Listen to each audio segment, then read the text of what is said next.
All right. Hey, everybody. Welcome to Local Musicians XP. We have a special segment. We're doing a 3-part segment with our friend and music connoisseur, music guru, we call him, the great Jez Graham. So this is the midnight special segment that Jez and I have been having some really deep, great conversations about, recalling the legendary show, the Midnight Special, and where on YouTube now there's a Midnight Special channel where they're releasing what seems to be the episodes almost kind of in order. They're starting with 7. They got most of, I think, all of 73. They're kind of into 74 now. I was really too young, but I have, small recollections of trying to watch the show, of trying to stay up and watch the show, but I was just very too late. young. It was on But late. yeah, it's crazy. It was, and first of all, thanks for having me on. Yeah, I'm man. really Yeah. impressed with what you and Tyrone have been doing. I don't catch every show because I tend to be working when it's on, but whenever I can catch some of it, I love your conversations and really, I just thank you, man. Appreciate that. This Midnight Special thing, I got this book and I found this somewhere, I can't remember where, but it has the whole history. And it seems that it started with Johnny Carson show used to be on till 1 o'clock. The Tonight Show was a 90-minute show back then, 11:30 to 1. And Burt Sugarman, the creator, wanted to put on a live music show after Johnny Carson. And they had never had a show on at 1 a.m. usually. And they started their first episode, which was always a variety. This is what impressed me so much about it, was the variety. You had really every kind of music and everything from, rock, pop, R&B, even jazz. I mean, there were, Weather Report were on an episode at one point, The Crusaders. Right. Comedy, great comedy. That some of the comedy, I don't even have any recollection of these people, and they're really funny. I know some of them, but a lot of them, whatever happened to them? And we were talking about this before, but there used to be a magazine called the TV Guide. Everyone remember the TV Guide? That would be obsolete. Man, the TV Guide. It doesn't mean anything now, does it? A TV Guide, right? It wouldn't have any relevance today, but back then, I remember being, in 72, I was 13. So I remember being on the grocery line at the local grocery store in this little town I lived in Western Mass. And I'd read see who's going to be on the Midnight Special, and then stay up late and watch it as late as, and like you, I didn't always make it up the whole time. And now this channel, it's called Midnight Special TV, YouTube, that's the YouTube channel. And I really recommend watching the complete episodes. They come on every Friday night. Right. So when I get home from my gig Friday, I get back from the gig, first thing I do is see who was on the Midnight Special and which one they're showing. So we're just starting 74. And what an era of music, 73, 74. That's the music that I check out. I try to check out new stuff and I give it a chance. I always try to give it a chance, but 67, 68, all the way up through about 78, 79. It's hard to find any genre that wasn't on fire back then. And the Midnight Special, the variety of music that they would show in one episode, and why it's important to really check out a complete episode. And just of course radio in those days was more in that vein. Of course, it wasn't all different genres. Right. And I grew up around radio because my father was in radio, so my influences come from the variety of music on radio, but also from the Midnight Special. And I agree with you about that era of music. It's funny, I've been on a kick lately of looking up the top songs of each era, of each year. I love doing videos. that. Have you seen some of those videos? To have that variety in every, the variety, the history, the education. And you can look at separate clips too on the Midnight Special YouTube thing. In fact, just this morning, I was refreshing a couple of them, and Edgar Winter does this song "Dying to Live," which is like a gospel song, and it's so beautiful.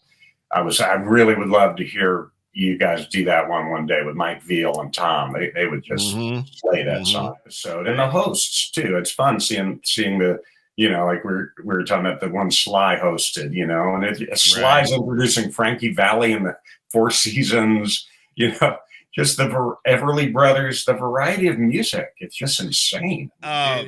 So my wife, who loves music, who is a diehard, she loves everything, just as I do. But she had never seen the show before. Yeah. So I was binging some of the shows, and we watched a show with, it was Smokey Robinson.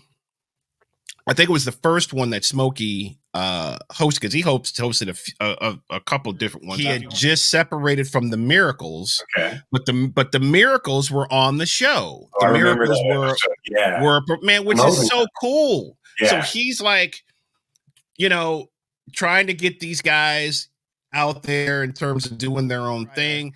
Whatever happened to the Miracles? Did they? I don't know. I thought about that too. I was going to try to look that up. I tried to look up a couple of things on them. That record that they did in '73 is slamming, man.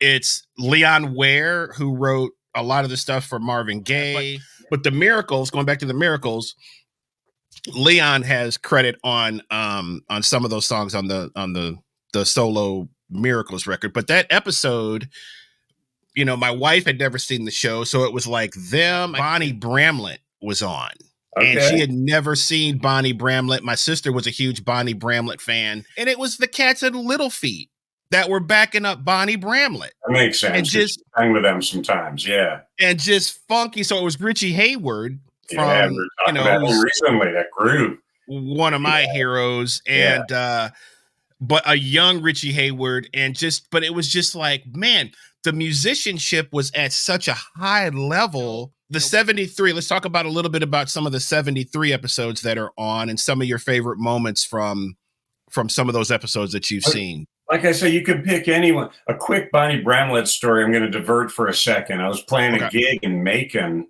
with Colonel Bruce when this singer came up and was sitting in all of a sudden, and she told me to take a solo. She looked at me like it was my solo. And, I take my direction from Colonel Bruce, not from someone that just randomly shows up. Anyway, it turned out it was Bonnie Bramlett. No way. No way. When was this, man? What year? When was this? So let's see. Keenan was playing drums. Okay. That set that he made, Yeah, it was a really good gig, actually. But anyway, back to the Midnight Special. You could take any episode. Right now, I'm hung up on the one that was on the other night that Smokey hosted, the second one he hosted. Right. That's actually early 74. Right. That one, Johnny Taylor had this band.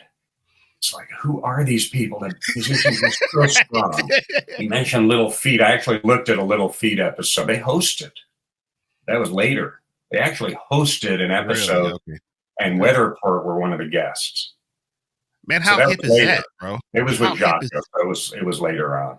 I mean, you can take any episode. There's another one from 73 that was intriguing to me because it was a Roots rock and roll episode. And Jerry Lee Lewis was the host. So all the acts were 50s rock and roll people. And I started thinking about, in 1973, it wasn't that far removed from that era, from the early days of rock and roll. But here were these 50s pioneers. They had the Everly Brothers, Chubby Checker, some of these 50s acts. So they included everyone on this thing, That's cool. Yeah, I didn't. When you said Roots rock and roll, I was kind of like, Roots rock and roll. What is that? But that's like the inventors. I mean, Chuck Berry was on. Was Chuck Berry on that episode? He did a great job hosting. Man, so this in 1973. I'm going to run down the hosts. Helen Reddy. Well, John Denver did the pilot, but then Helen Reddy, Johnny Rivers, Mac Davis, Ray Charles, the Bee Gees, Billy Preston. Now, there's a real favorite episode. Was it the one with Buddy Miles? I think so. Oh man, I think so. Yeah. I think so. Well, Buddy Miles came on, and they did a duet. Billy Preston and Buddy did a duet of My Sweet Lord. That was the one. Yep. And another thing, the synthesizer stuff. I have to go to Billy Preston and Edgar Winter for being pioneers of Edgar, man. Edgar was hardcore, man. Yeah. But him doing Frankenstein. Oh, it's so good. It's so good. Just to pull that arrangement off live. I've watched it several times. That thing is so good. And this is what we were talking about, man. Fearless. But how great he was on each instrument.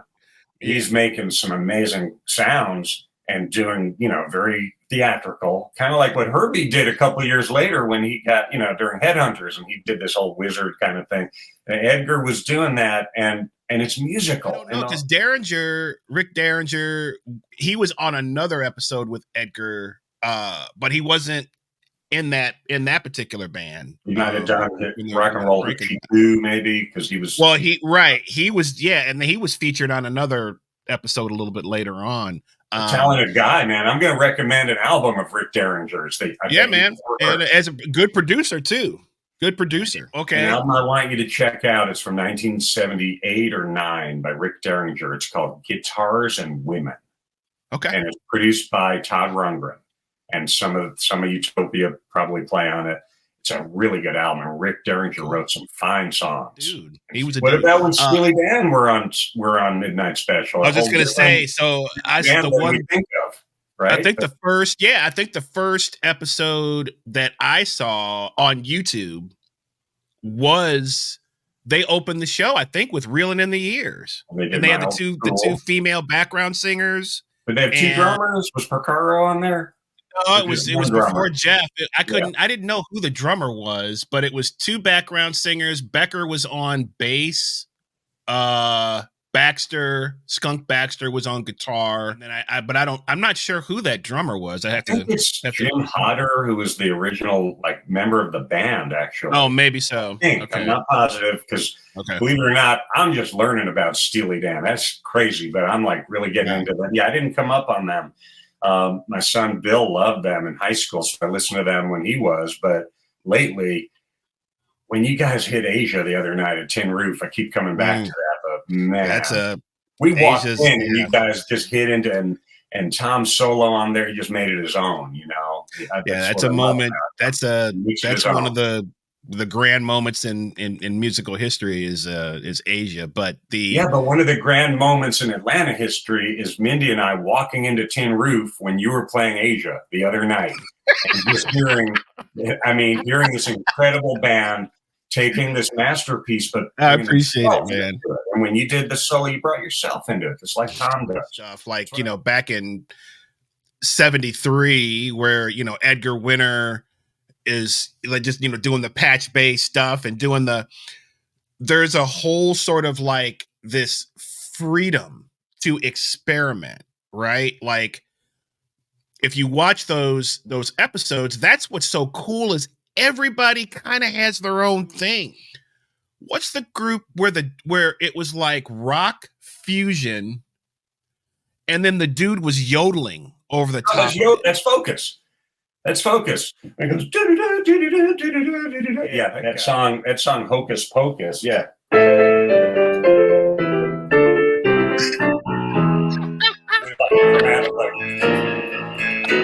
Right? It keeps going. Yeah. Yeah. But you had her Headhunters was that might have been 74.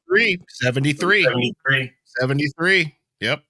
Yeah. Because the first Headhunters are 73. The Thrust is 74. Let's talk about the Sly episode though in 73, where they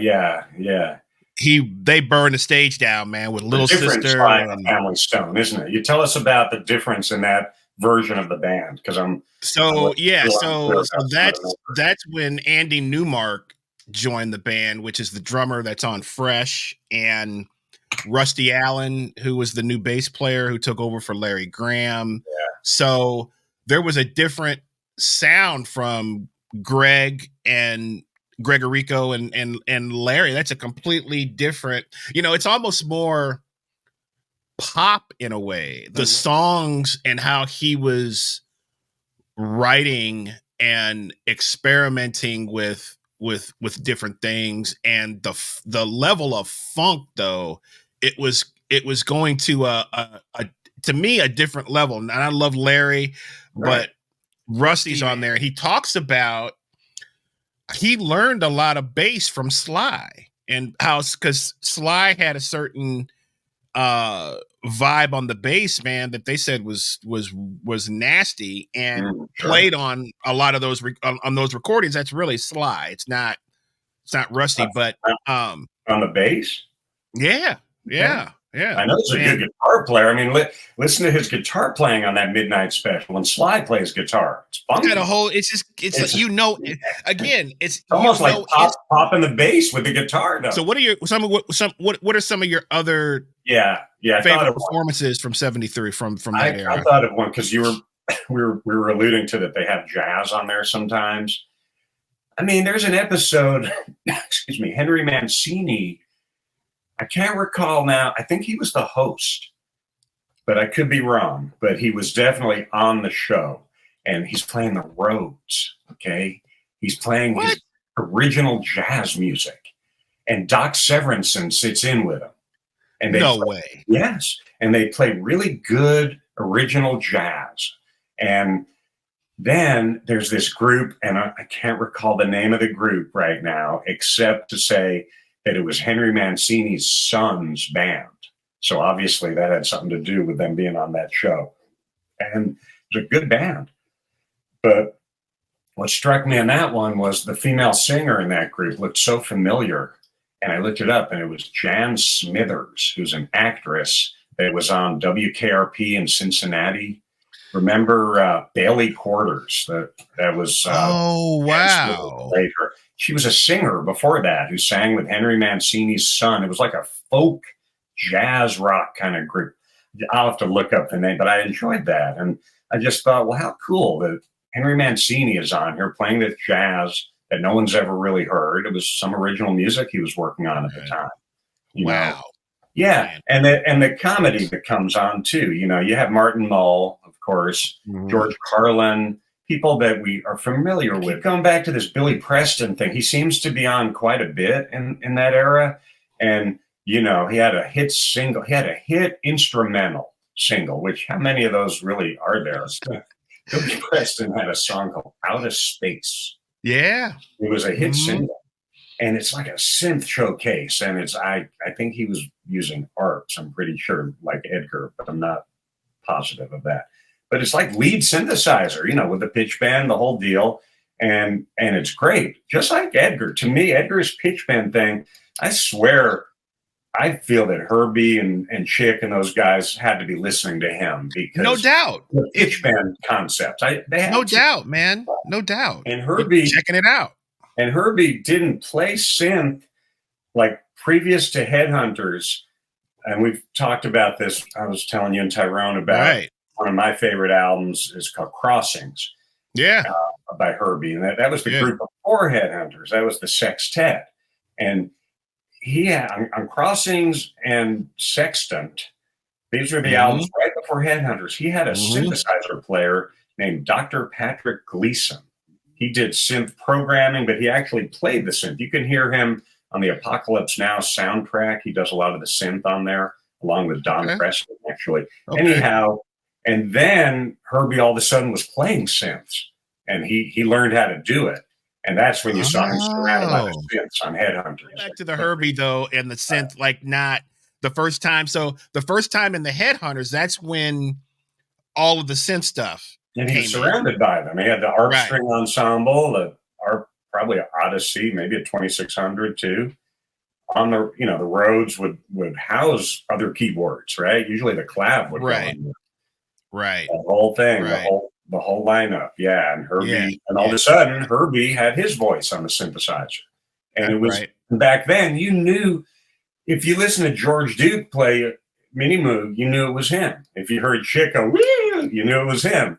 You know, you heard Herbie on a Rhodes, you heard the touch, the way that Herbie or Chick or Zawinul approached the Rhodes, you could tell it was them because that's a real instrument. That's not just a piece of plastic electronic thing like we have now, which are fine, I'm sure. But I mean, the Fender Rhodes was a piano. That's a real piano, and it had to do with their touch, you know. But the same with the synth. Everyone had their own sound, their own way of programming. All right, so you brought up the clavinet. Oh, and is it Paul Butterfield? Paul Butterfield's Better Days was a group. He originally had the Paul Butterfield Blues Band. He's a really important figure in music because the original Butterfield Blues Band with Michael Bloomfield on guitar, who later co-founded the Electric Flag with Buddy Miles. And this group, Butterfield Blues Band, had an album called East West that brought in like Indian raga type influence mixed with blues.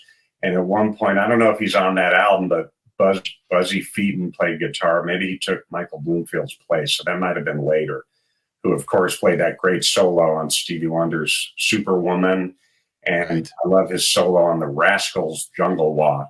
But so we're watching Better Days, which must have been a group that Butterfield had later after Butterfield Blues Band. And Butterfield played harmonica. He was great and sang. And all of a sudden, they go to the keyboard solo. And the keyboard player literally has a clavinet. That's it. Right. Nothing else. That's right. And they're playing a blues. And he takes this great blues clavinet solo. I love that. And I don't know who it is. We have to find out who that guy was. And Peebles, right? Mm-hmm. I Can't Stand the Rain. Yeah, the original. And but you know, talking about gear, right? You talked about, you know, the class. So as drummers, this drummer is playing a Ludwig Blue Vistalite kit. And of course, all the drummers, at least on the show and in that era, really, there's no bottom heads on the drums. So, but all the drummers are single-headed, man. That Blue Vistalite kit, you know, I was like, wow, because you'll see stuff like that pop up. You know, all that vintage gear, we talked about that last night, has been spiked to the heavens, man, in pricing. It's just because, you know, everybody started buying it. So all these astronomical prices, man. But how did they set up for all those bands and tape everyone with their own equipment? Own equipment, man. Well, they had multiple stages, right? So I guess so. I'm gonna have to read up on that. It's like all always of those live. We know that. It's always live music. Always live. That was the beauty. No question. Live music. And that was the key, was where do you hear live music when you're young, too young to get into clubs, if there are even any clubs around, you know, and you could watch Midnight Special and see this live music. Of course, now you can see everything you want on YouTube, and that's really great, I think. Right. But back then, that was a way to actually see and experience live music. And then you had Don Kirshner's rock concert and concert came afterwards. So I don't know. We're going to have to revisit those one day, too. Yeah, absolutely. I remember liking those too, but I like the variety of Midnight Special is what I like the most. Well, the show was taped in Burbank, right? At the Burbank Studios, where they did the Tonight Show. Yeah. When Smokey was playing, we didn't see the musicians, and I don't know about a house band. I know that there must have been at some point, but I'm telling you, speaking of musicians, one of the ones that sticks out for me is Lou Rawls. And that was in 73. His band was amazing. And I'm talking about serious jazz. He had a great B3 player. I don't know who they are.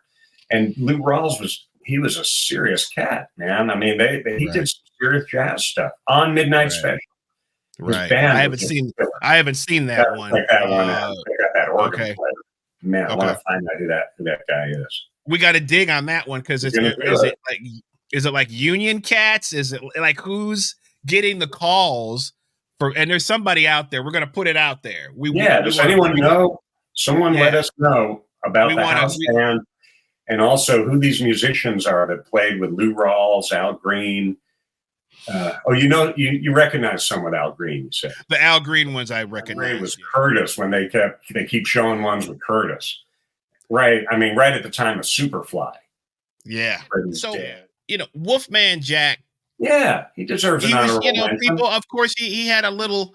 there was a stick thing there, but the cat was definitely dialed in, man. Because the little, if you pay attention to the little things that he would say about a particular artist, like it really struck me, man. Like I got goosebumps. But what was so cool, man, is when he mentioned when he was introducing Curtis Mayfield on an episode, he was like the genius of Curtis Mayfield, and the influence of the DJ back then was huge anyway. And Wolfman, yeah, I mean, he was a DJ, at some station that had a very big range that, I mean, I recall seeing. I don't know a lot about his history, man. I just know I know him as a character. He was in there's a movie, American Graffiti. Right, I remember that. I remember that. Yeah, and they seek him out, but that was kind of true. I think he had this station. I can't remember where it was, in Texas maybe, but it had a really wide range. Like you could hear it in a lot of places, and he was a very important disc jockey who really knew music. In fact, Todd Rundgren wrote a song about him called Wolfman Jack. It's on Something Anything album in '72. He wrote a tribute song to him. And do check out the Todd episode. It's not till '78 when he hosts. Yeah, I can't wait. He does Wolfman Jack on there, and he does "And We Still Be Friends," which was a current song at that point. So, another good episode that just reminded me, Bowie hosted an episode in '73. Wow. It's a pretty wild one. He does a couple early rock and roll songs, but he's in a real futuristic mode. He's coming out of the whole Ziggy Stardust thing and going into Diamond Dogs, and even a little of the Philly soul vibe is starting to come in. I can't recall if he had. I don't think Dennis Davis and George Murray were playing with him yet. That's a little later. It's a little later, but he was getting a little bit funky, and it's definitely worth seeing. I mean, it's a pretty wild episode. The episode with Stories. Yeah, Ian Lloyd. They did Brother Louie, right? Which was originally recorded by a group called Hot Chocolate, and they were a black group that kind of mixed, they were funk. They had a bald-headed singer. Their big hit was "You Sexy Thing." That was their big hit. Yeah, of course. And but they recorded Brother Louie first. That was their song, and then Stories did the great cover of it, and it hit FM radio, and it blew up, man. It came in, it has this great, because it's a story of an interracial relationship, talking about an interracial relationship in 1973, which was not a popular topic at that time, I'm sure. And so the glam, I guess that whole, because the New York Dolls were on an episode. I think that same one. I think the Bowie. It possibly could. Yeah, the Ann Peebles performance. The look of the band is absolutely a crack up moment, because it solidifies 1974 and what Cats, the big platform shoes. Everybody's got the bell bottoms, the platform shoes, the scarf around the head, that whole like express yourself kind of thing. The sax player had this scarf tied around the bell of his horn. Actually, speaking of fashion, there was Todd. It's kind of a famous story, but Todd Rundgren in an earlier episode did "Hello, It's Me," but he was wearing this like multicolor hair and peacock outfit, I guess they called it, and a lot of people felt like he shocked like the fans that might have wanted to buy that song, because his image was so glam, and the song appealed to like more of a pop audience or whatever. But that's Todd. If something's going one way, he's going to go another way, and that's part of what makes him so great. We're both huge Prince fans. What's mind blowing is Prince was 24 years old and 6 albums deep when he did Purple Rain. It's like it doesn't happen overnight. Those first Prince albums were him laying the groundwork, I was trying to remember. Was he ever on Midnight Special, or did he start I too late? saw something where he's listed, and the only thing I can think of is maybe he might have performed maybe that 79 where the second record came out. I know he was on American Bandstand for sure. But right, but that's the the only thing I could think of. But I haven't found anything. But I've seen him listed. When was I Want to Be? That's 79. Yeah, that's the second record. The thing is, the single of "I Want to Be Your Lover" was a hit, but the best version is the album version because you got to get to the breakdown. The long version, man. The breakdown is the version that we do in the Mike Veal band that Tom kills. We kill that, man. Yep, sure. We do the whole thing. I love that. I do that at the airport too, and I always do the breakdown. Yeah. And some cat came up to me the other day that worked at one of the plays. He goes, "Can you play? Sometimes it snows in April, and I could never take the place of your man." I was like, "Wow, you're going deep." I said, "Sure thing, coming right up." Man, incredible.